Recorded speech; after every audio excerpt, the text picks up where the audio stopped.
कल्पना करो, 5000 साल पहले विशाल नगर चमक रहे थे। सीधी सड़कें, बहते नाले, भरे बाजार। अचानक सब गायब। हड़प्पा के अनाज भंडार खाली, मोहनजोदाड़ो की गलियां सुनसान। कोई लाशें नहीं, कोई जले अवशेष नहीं, बस चुप्पी। क्या एलियंस ले गए? जलवायु परिवर्तन या प्रकृति का प्रकोप? 20वां दशक में पुरातत्वविद दंग रह गए। ये सभ्यता मिस्र, मेसोपोटामिया से भी उन्नत। 1000 से अधिक स्थल, 5 मिलियन लोग, सटीक नियोजन। लेकिन क्यों गायब हुई? आज हम यात्रा करते हैं सिंधु घाटी सभ्यता के गहन रहस्यों में। हर अध्याय एक सुराग। अगर प्राचीन भारत के रहस्य पसंद हैं तो लाइक करो, सब्सक्राइब और घंटी दबाओ। भाग 1, उदय और खोज। 20वीं सदी की शुरुआत तक ब्रिटिश हुकूमत अपने 200 साल के शासन को सहनशील साम्राज्यवाद कहकर सही ठहराती रही। उनका दावा था कि उन्होंने भारत को सभ्य बनाया है, लेकिन उन्हें ये अंदाजा नहीं था कि इस धरती ने हजारों साल पहले ही एक स्वर्ण युग देखा था।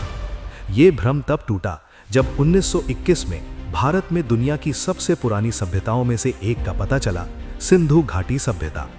करीब 100 साल पहले हड़प्पा और मोहनजोदड़ो जैसे नगरों की खोज ने साबित कर दिया कि 5000 साल पहले भारत में एक संगठित और विकसित समाज मौजूद था। ये नगर साधारण बस्तियां नहीं थे, बल्कि यहाँ चौड़ी सड़कों का जाल, विशाल इमारतें और अद्भुत जल निकासी व्यवस्था थी। खुदाई में मिट्टी के बर्तन, आभूषण, मूर्तियां और मानव कंकाल मिले, जो उस समय की जीवन शैली और संस्कृति की झलक दिखाते हैं। जैसे जैसे उत्खनन आगे बढ़ा, वैसे वैसे इस सभ्यता की कृषि, व्यापार, तकनीक और स्थापत्य कला ने दुनिया को चकित किया। जल प्रबंधन और ड्रेनेज सिस्टम इतने उन्नत थे कि आज भी कई आधुनिक शहरों में ऐसी सुविधाएं नहीं हैं। खुदाई में एक लिपि भी मिली, लेकिन आश्चर्य ये है कि जहां मेसोपोटामिया और मिस्र की भाषाएं पढ़ ली गईं, वहीं सिंधु सभ्यता की लिपि आज तक अनसुलझी है। भाग 2, शुरुआती खोज और विस्तार। इस सभ्यता की कहानी हमें 19वीं सदी तक पीछे ले जाती है। 1819 में चार्ल्स मेसन, जो ईस्ट इंडिया कंपनी की नौकरी छोड़ चुके थे, लाहौर जाते समय पंजाब में खंडहरों से गुजरे। उन्हें वहां प्राचीन अवशेष दिखाई दिए और उन्होंने उन्हें दर्ज कर लिया। बाद में ये जानकारी उनकी किताब अराइवल एट हड़प्पा में प्रकाशित हुई। इसके बाद कई ब्रिटिश यात्रियों और अधिकारियों ने इस स्थल का दौरा किया। 1856 में अलेक्जेंडर कनिंघम को यहाँ सिक्के मिले, जिससे ये स्पष्ट हुआ कि ये जगह बेहद प्राचीन है। इतिहास के प्रति उनके जुनून ने 1861 में आर्कियोलॉजिकल सर्वे ऑफ इंडिया की स्थापना करवाई, जिसके वे पहले महानिदेशक बने। 1902 में जॉन मार्शल ASI के निदेशक बने और उन्होंने बड़े पैमाने पर खुदाई शुरू करवाई। दयाराम साहनी के नेतृत्व में 1920 में उत्खनन हुआ और जल्द ही रावी नदी के किनारे प्राचीन अवशेष मिले।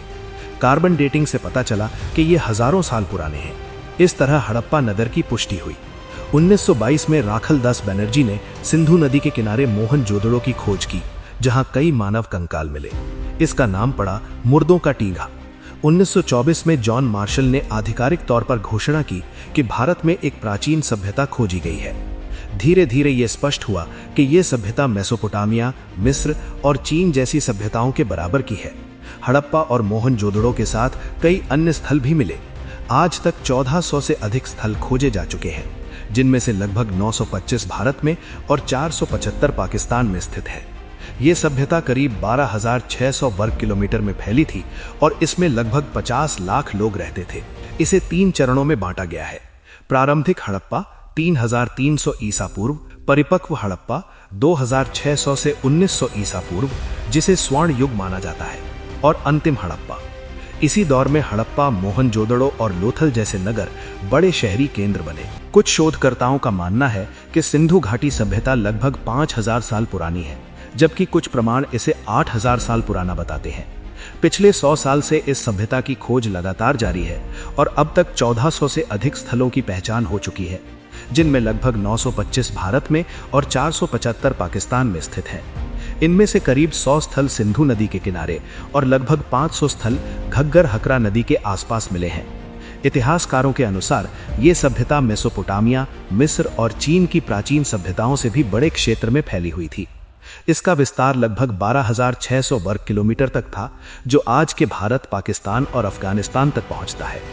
प्रमुख स्थलों में पाकिस्तान के हड़प्पा, मोहनजोदड़ो और आमरी शामिल हैं, जबकि भारत में कालीबंगन, लोथल, सुरकोटड़ा, बनावली और धोलावीरा जैसे स्थल पाए गए हैं।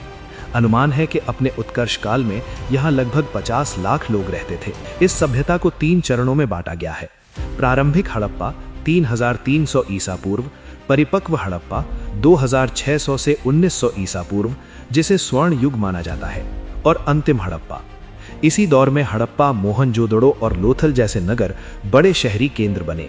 इन नगरों की संरचना बेहद रोचक थी। हर शहर 2 हिस्सों में बटा होता था। निचला भाग जहां आम लोग रहते थे और ऊंचा भाग जहां प्रमुख इमारतें, बाजार, कार्यशालाएं और अनाज के भंडार होते थे। चारों ओर दीवारें बनाई जाती थीं ताकि बाढ़ और जंगली जानवरों से सुरक्षा हो सके। घर ईंटों से बने होते थे जिनका आकार एक समान रखा जाता था। हर घर में स्नानघर होता था जिसकी नालियां शहर के मुख्य जल निकासी नेटवर्क से जुड़ी होती थीं। ड्रेनेज और जल प्रबंधन इतना उन्नत था कि आज भी कई आधुनिक शहरों में ऐसी सुविधाएं नहीं हैं। जगह जगह कुएं बनाए गए थे और मोहनजोदड़ो में मिला द ग्रेट बाथ धार्मिक और सामाजिक गतिविधियों का केंद्र था। धोलावीरा में जल भंडारण के लिए विशेष चैनल और रिजर्व बनाए गए थे। लोग स्वच्छता का ध्यान रखते थे। सड़कों पर कूड़ेदान और संकेतक बोर्ड भी मिलते हैं। दिलचस्प बात यह है कि इस सभ्यता में किसी शासक या सेना के प्रमाण नहीं मिले। लोग सामूहिक रूप से रहते थे और युद्ध का कोई सबूत नहीं है। मंदिरों के अवशेष नहीं मिले, लेकिन सीलों से धार्मिक आस्था का अंदाजा होता है।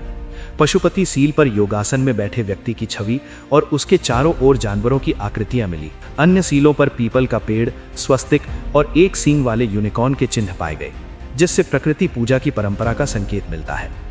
कला और मनोरंजन में भी लोग निपुण थे। मोहनजोदड़ो से मिली कांसे की नर्तकी की मूर्ति बताती है कि नृत्य और संगीत विकसित कला रूप थे। लोग मिट्टी, पत्थर और धातुओं से आभूषण, खिलौने और औजार बनाते थे।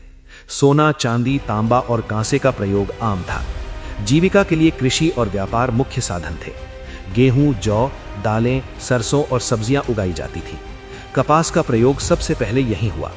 पशुपालन में ऊंट, भैंस, बकरी और कुत्ते शामिल थे। व्यापार केवल स्थानीय नहीं था, बल्कि मेसोपोटामिया तक फैला हुआ था, जहां सिंधु घाटी को मेलुहा कहा जाता था। वहां से कपास, लकड़ी और कीमती पत्थर निर्यात किए जाते थे। व्यापार में सीलों का प्रयोग पहचान और ब्रांडिंग के लिए होता था। हालांकि इस सभ्यता के बारे में बहुत कुछ पता चला है, लेकिन इसकी भाषा अब भी रहस्य बनी हुई है। हजारों सील्स और टैबलेट्स पर लिखी गई इंडस स्क्रिप्ट को आज तक कोई नहीं पढ़ पाया है। मिस्र की भाषा रोजेटा स्टोन की मदद से समझ ली गई थी, लेकिन सिंधु सभ्यता के लिए ऐसा कोई सुराग नहीं मिला। कई प्रयासों के बावजूद ये लिपि अनसुलझी है। इतना जरूर स्पष्ट हुआ है कि ये दाएं से बाएं लिखी जाती थी और सीलों पर अक्सर जानवरों की आकृतियों के साथ मिलती है। सिंधु घाटी सभ्यता की भाषा को समझने की कोशिश में इतिहासकारों ने हजारों सील्स और प्रतीकों को इकट्ठा किया। अध्ययन से पता चला कि इस लिपि में लगभग 400 अलग अलग चिन्ह थे। इनमें कुछ आकृतियां टिक फिगर्स जैसी थीं, तो कुछ मछली, कछुए, केकड़े, कीट और पक्षियों जैसी दिखती थीं। इतनी अधिक संख्या में प्रतीकों के कारण विद्वानों का मानना है कि ये लिपि लोगो सिलिबिक प्रकार की थी, जहां हर चिन्ह किसी शब्द या ध्वनि को दर्शाता है। उदाहरण के लिए अंग्रेजी में 26 अक्षर होते हैं जिनका अलग अलग कोई अर्थ नहीं होता, लेकिन उन्हें जोड़कर शब्द बनते हैं। इसके विपरीत चीनी भाषा में हर चिन्ह का अपना अलग मतलब होता है। ठीक उसी तरह सिंधु सभ्यता में भी प्रतीकों का प्रयोग किया जाता था। अधिकांश सील्स पर 5 चिन्हों वाले छोटे लेख मिले, जबकि कुछ पर 26 तक प्रतीक पाए गए। चूंकि हड़प्पा संस्कृति के लोग विदेशी व्यापार भी करते थे, इसलिए इंडस लिपि वाले कुछ सील्स फारस और मेसोपोटामिया में भी मिले। शुरुआती दौर में कुछ शोधकर्ताओं ने इन्हें मेसोपोटामिया की लिपि का हिस्सा माना, लेकिन बाद में ये धारणा खारिज कर दी गई। आज भी इस लिपि को लेकर कोई एकमत नहीं है। कुछ विद्वान इसे संस्कृत से जोड़ते हैं तो कुछ द्रविड़ भाषाओं से। वहीं इतिहासकार स्टीव फार्मर का मानना है कि ये चिन्ह असल में भाषा नहीं बल्कि केवल प्रतीक थे। सच क्या है, ये अब तक रहस्य बना हुआ है। खोज को 100 साल से अधिक समय हो चुका है, लेकिन इंडस स्क्रिप्ट आज भी एक पहेली है। हाल ही में तमिलनाडु सरकार ने घोषणा की है कि जो भी इस लिपि को डिकोड करेगा उसे इनाम दिया जाएगा। लेकिन रहस्य केवल भाषा तक सीमित नहीं है। सवाल ये भी है कि इतनी उन्नत, शांतिप्रिय और समृद्ध सभ्यता का अंत कैसे हुआ। पुरातात्विक प्रमाण बताते हैं कि 1900 ईसा पूर्व से 1300 ईसा पूर्व के बीच इसमें तेज गिरावट आई, जिसे लेट हड़प्पा फेज कहा जाता है। कई बार बाढ़ से नगर नष्ट हुए और उन्हें फिर से उसी पैटर्न पर बनाया गया। मोहनजोदड़ो को कम से कम 9 बार पुनर्निर्मित किया गया, लेकिन समय के साथ हालात बिगड़ते गए। नगर नियोजन रुक गया, सड़कों और नालियों की देखभाल बंद हो गई, द ग्रेट बाथ गंदगी से भर गया और मेसोपोटामिया के साथ व्यापार टूट गया। 1700 ईसा पूर्व तक अधिकांश नगर खाली हो चुके थे। सभ्यता के पतन को लेकर कई सिद्धांत हैं। कुछ विद्वानों का मानना है कि जलवायु परिवर्तन से मानसून कमजोर हुआ, नदियां सूख और खेती असंभव हो गई। व्यापार ठप पड़ने से आर्थिक गतिविधियां रुक गईं और लोग भूख से मरने लगे या गंगा के मैदानों की ओर पलायन कर गए। अन्य शोधकर्ताओं ने प्राकृतिक आपदाओं, भूकंप या बाढ़ को कारण बताया। कुछ ने महामारी की संभावना जताई। एक और धारणा यह है कि पश्चिमी पहाड़ियों से आर्यों ने आक्रमण किया और शांतिप्रिय हड़प्पावासी उनका सामना नहीं कर पाए। लेकिन ये सब केवल सिद्धांत है, सच्चाई आज भी अज्ञात है। सिंधु घाटी सभ्यता की खोज को 100 साल से अधिक समय हो चुका है, फिर भी इसके कई रहस्य अनसुलझे हैं। सोचने वाली बात यह है कि अब तक जो कुछ सामने आया है उसने दुनिया को चकित कर दिया है। जब इसकी लिपि और बाकी पहेलियां सुलझेंगी, तब शायद इस महान सभ्यता के और भी अद्भुत रहस्य सामने आएंगे।